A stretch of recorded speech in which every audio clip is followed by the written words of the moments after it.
అందరికీ నమస్తే అండి. నేను మీ దేవరకొండ ఉమా. ఫిబ్రవరి మాస ఫలితాలు.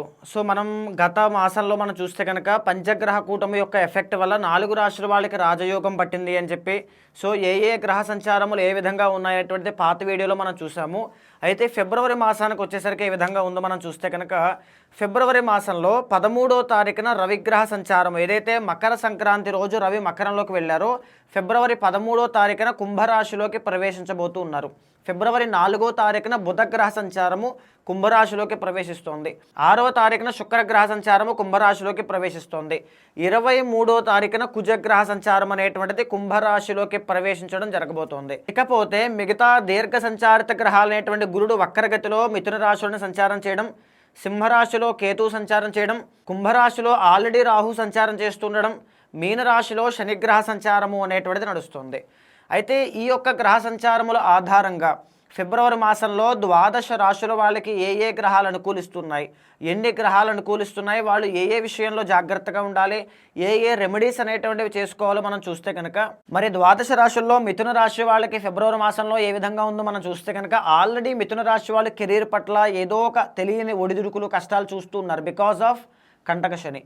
ఎందుకంటే కంటక శని అనేటువంటిది ఎప్పుడు ఏర్పడినా సరే, ఏ రాశికి ఏర్పడినా సరే, ఎంత కష్టపడినా దాంట్లో సాటిస్ఫాక్షన్ లేకపోవడం కానీ ఇలాంటివి చేస్తూ ఉంటాయి. అవుట్ ఆఫ్ కంటక శని కోసం మనం కాసేపు పక్కన పెడితే మిగతా గ్రహాలన్నీ ఏ విధంగా ఉన్నాయో మనం చూస్తే గురువు అనేటువంటి ఆయన జన్మల్లో ఉన్నారండి వక్రగతిలో. దీనివల్ల ఏంటంటే విపరీతమైన ఖర్చులు అవ్వడం, డబ్బు నిలబడకపోవడం, ఉన్న డబ్బులు కూడా బాగా వెళ్ళిపోవడం, అసలు ఇన్కమ్ సరిగ్గా లేకపోవడం, ఇలాంటి ప్రాబ్లమ్స్ ఏవైనా చూడొచ్చు. అండ్ ఆల్సో మీకు ఏంటంటే 7th and 10th వాడి కెరీర్లో అంత ఎక్స్పెక్టేషన్స్ తగినట్టుగా రిజల్ట్స్ అనేటువంటివి రాకపోవచ్చు. ఆల్సో మ్యారేజ్ ప్రపోజల్స్, మ్యారేజ్ కోసం ట్రై చేస్తున్న వాళ్ళకి, బిజినెస్లో గ్రోత్ కోసం చూస్తున్న వాళ్ళకి కూడా గురువు అనేటువంటి ఆయన పెద్దగా అనుకూలంగా లేరు టిల్ జూన్ 1 వరకు కూడా. అప్పటిదాకా కొంచెం ఓపిక పట్టాల్సిందే. బట్ మిగతా గ్రహాలు ఏమైనా హెల్ప్ అవుతున్నాయో లేదో మనం చూద్దామండి. 3వ స్థానంలో కేతు అనుకూలంగా ఉన్నారు, ఎప్పటి నుంచి అనుకూలంగానే ఉన్నారు.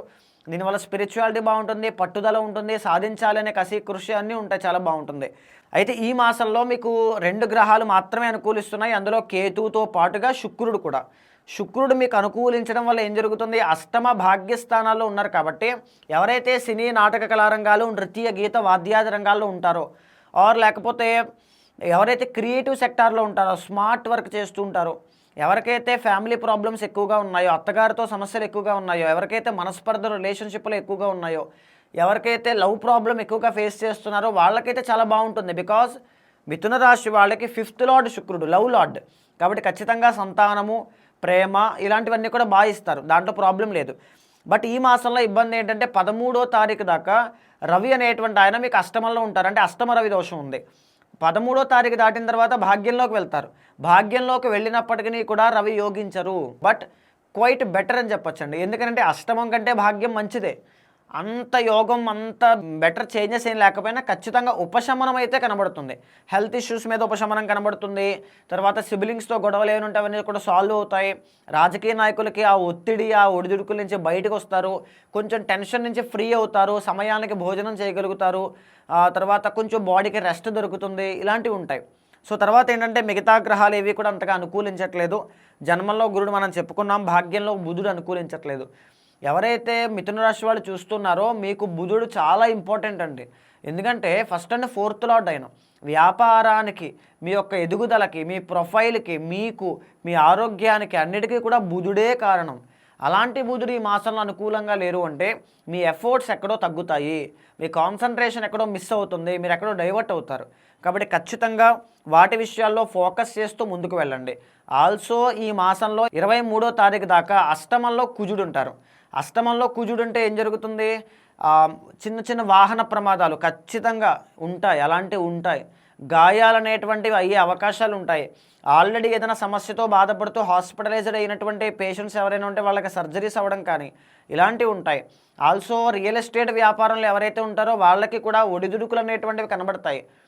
తర్వాత ల్యాండ్ డిస్ప్యూట్స్, కోర్టు సమస్యలు, గొడవలు, తగాదాలు, కలహాలు ఇలాంటివి ఉంటే సాల్వ్ అవ్వవు, అది డిలే అవ్వడం, వాటి వల్ల చాలా తలనొప్పులు రావడం ఇలాంటివి ఎక్కువగా కనబడతాయి.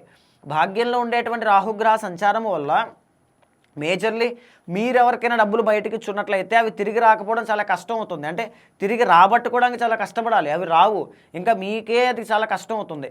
సో దయచేసి ఈ మాసంలో కానీ వచ్చే మాసంలో కానీ మిథున రాశి వాళ్ళు జూన్ 1వ తారీఖు దాకా డబ్బులు అనేటువంటివి ఇన్వెస్ట్మెంట్స్ కానీ ఎవరికైనా సహాయంగా, అప్పుగా, దానంగా ఇవ్వడం మానుకోండి. అది ఫస్ట్ మీరు జాగ్రత్త తీసుకోవాలి. రెండోది కెరీర్ మీద ఫోకస్ చేయండి. ఎప్పుడు కంటకశని కోసం వద్దాం, ఇవన్నీ చూసుకున్నాం కాబట్టి. కంటకశని ఏం చేస్తుంది అంటే మీ కెరీర్లో మీరు ఎక్కడో తప్పు ద్రోవ అనేటువంటి చూస్తారు. అంటే ఎలా అంటే సరైనటువంటి కోచింగ్ లేకపోవడం, గైడెన్స్ లేకపోవడం కానీ ఇలాంటివన్నీ కూడా ఎక్కువైపోతాయి. సో కెరీర్లో సాటిస్ఫాక్షన్ మీకు కనబడదు. సో ఈ సంవత్సరం మొత్తము అంటే వచ్చే సంవత్సరం మొత్తము ఉంది కాబట్టి ఫిబ్రవరి నెల కూడా చాలా కేర్ఫుల్గా ఉండాలి. ఎప్పుడు మంచి రోజులు వస్తాయండి మా మిథున రాశి వాళ్ళకి ఎప్పుడూ కష్టాలని ఎప్పుడు అలా కమెంట్ పెట్టద్దు, ఆ నెగిటివ్గా ఎప్పుడు ఆలోచించద్దు. ప్రతి ఒక్కరికి రెగ్యులర్ ట్రాన్సిట్స్ వల్ల ఖచ్చితంగా అప్స్ అండ్ డౌన్స్ అనేటువంటివి ఉంటాయి. బట్ ఇప్పుడు మిథున రాశి వాళ్ళకి ఆ ప్రాబ్లం ఉంది. దాని నుంచి బయటికి రావడానికి విష్ణు సహస్రనామ పారాయణ చేయండి. మహాశివరాత్రి రాబోతోంది, ఆ మహాశివరాత్రి పర్వదినాన్ని సద్వినియోగం చేసుకోండి చాలు.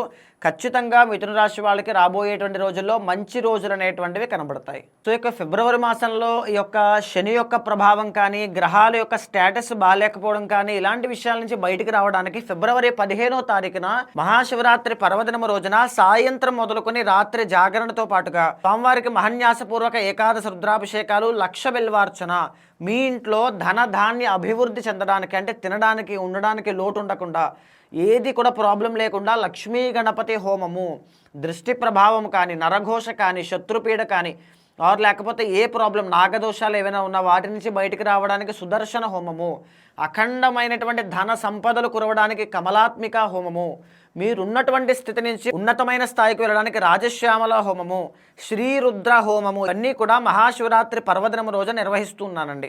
ప్రతి ఒక్కరూ కూడా ఈ యొక్క కార్యక్రమంలో పాల్గొనండి.